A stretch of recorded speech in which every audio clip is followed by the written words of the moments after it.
ที่อายเฝ้าห่วงถนอมมิเคยแน่นนาย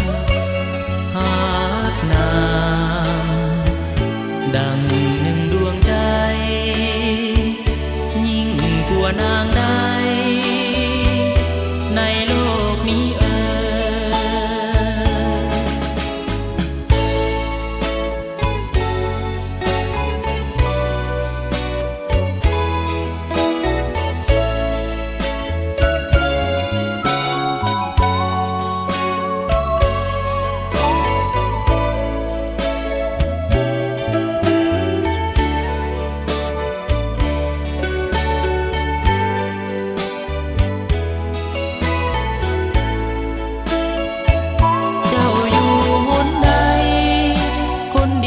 เจ้าอยู่หนใด